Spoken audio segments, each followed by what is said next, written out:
So first, I want to talk for a minute about the historiography. This is considered by a lot of people as the go-to biography on Lenin. It's by Robert Service, and so I want to talk about the historiography there for a minute, and then talk about how this presentation shaped up, and then explain from the outset kind of I think the angle I'll be taking on Lenin, and then I'll just pick up where we left off last week, and then we'll go through the presentation. So, so like I said, this is kind of the go-to biography on Lenin. I felt like, so it's hard to find biographies of Lenin, Stalin, etc. from Western historians that that aren't riddled with a lot of fundamental assumptions underlying their historiography. And for me, these assumptions took the form of a double standard that Service applies throughout. And what I mean by that is, as just like the Romanov dynasty and Tsarist Russia, he's always at great lengths to kind of just describe that time period as very matter-of-factly, even though countless people are marginalized and oppressed and killed or starving, whatever the case may be, depending on the particular time in that dynasty. Regardless of the fact that they don't have the vote, Service is presenting this very matter-of-factly. Yet when he describes the policies that Lenin undertakes after the Tsar is ousted, he kind of reserves all of his, his vitriolic descriptions for Lenin. And so that's the first point of contention, I think.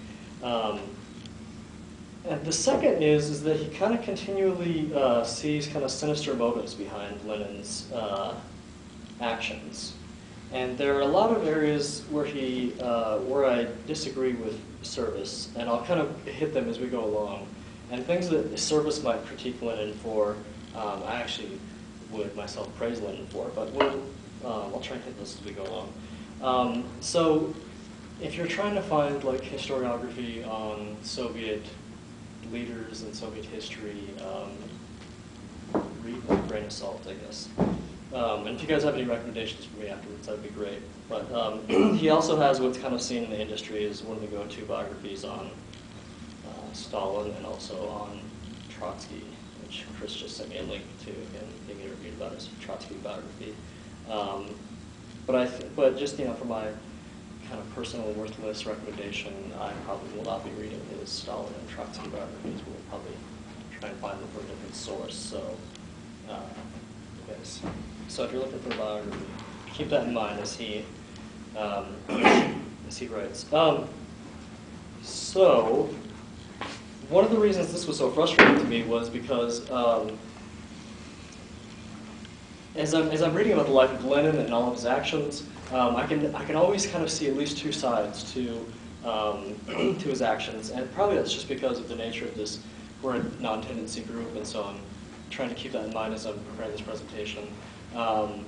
And Service kind of doesn't, fails to see multiple angles to Lenin's motivations at times. And instead of referring to primary documents, he kind of inserts his own commentary a lot of the time, or I felt like too often.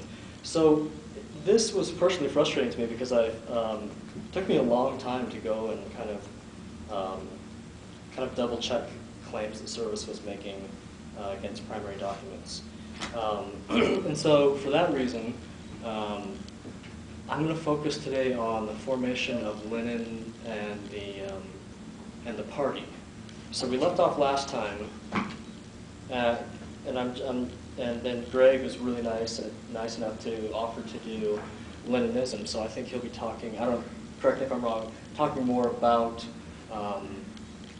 Lenin's involvement in the party.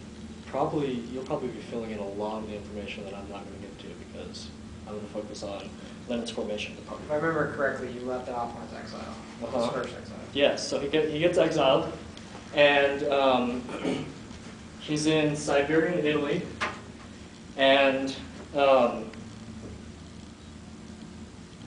he comes back after a few years. His exile ends around 1900. He comes back, and one of the criticisms that fellow Marxists had made of Lenin, his friends, even those Marxists that he admired, was that he hadn't traveled abroad yet.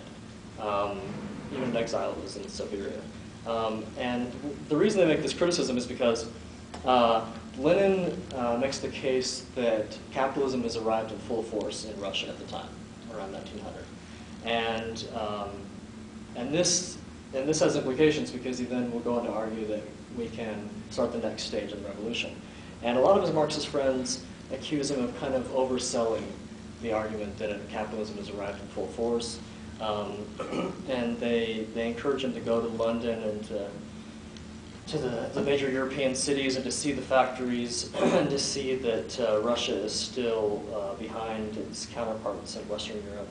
And so he comes back from being banished. I think I mentioned last time he got married while he was out there to another revolutionary. Not yet. And anyway, they come back and they travel. And he lives outside of the Russian Empire now for about 5 years. And while he's outside of the Russian Empire, in